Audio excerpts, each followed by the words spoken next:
تا حالا به این فکر کردی اگه نسخه های دیگه ای از خودت توی دنیای موازی وجود داشت زندگی چه شکلی بود؟ یه سریال علمی تخیلی جدید به اسم دارک مدر اومده این ایده رو به شدیدترین شکل ممکن بررسی کرده. Here we go. Wait for this. To my extraordinary wife, Daniela, I do not deserve you. That's true. Man of science. He is married to the woman of his dreams, and they have a good life. Have a good day. Coffee to go? Oh my gosh, you're my hero. Until one night, he doesn't make it home.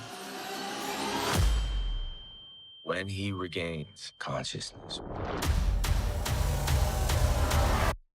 everything has changed. I don't know, it sounds like he's crazy. I'm not crazy. یه فیزیکدان به اسم جیسون توی شیکاگو زندگی آروم و راحتی داره تا اینکه یه شب یکی از نسخه های موازیش میاد و اونو میدزده. بعد میبردش به یه دنیایی که همه چیزش متفاوته. خانواده‌اش کس دیگه ایه، شغلش چیز دیگه ایه، حتی واقعیت فیزیکی اطرافش هم متفاوته. حالا اون باید توی دنیاهای موازی سفر کنه تا برسه به زندگی قبلیش و این در حالیه که نسخه جدیدش اومده زندگی قبلیش رو دزدیده.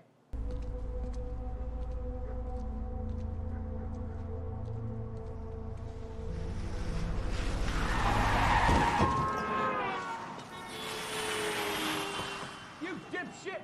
You almost died!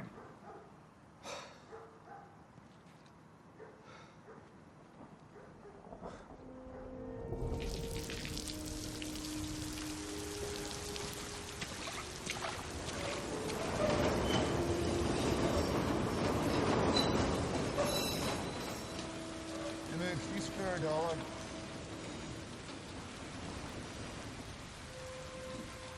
یکی از چالش هایی که در طول دیدن این سریال من داشتم این بود که واقعا ما کی هستیم جدا از دنیایی که داریم توش زندگی میکنیم و اینکه آخر سریال مدام از خودم سوال میکردم اگه یه راهی بود که من یه زندگی دیگه رو تجربه کنم آیا واقعا جرأتش رو داشتم؟ فصل اول سریال که 9 قسمت بوده تموم شده. هر قسمت بین 45 تا 55 دقیقه متغیر بوده و فصل دومش هم در حال ساخته. در آخر اگه شما هم عاشق داستان‌های علمی تخیلی با دنیای موازی مثل فیلم اینسپشن هستین قطعاً دارک مدر ارزش دیدنشو داره. و بعد از دیدن سریال توی کامنت ها بهم بگین شما هم حین دیدن بین اینکه کدوم نسخه واقعیه گیر کردید یا نه. فعلا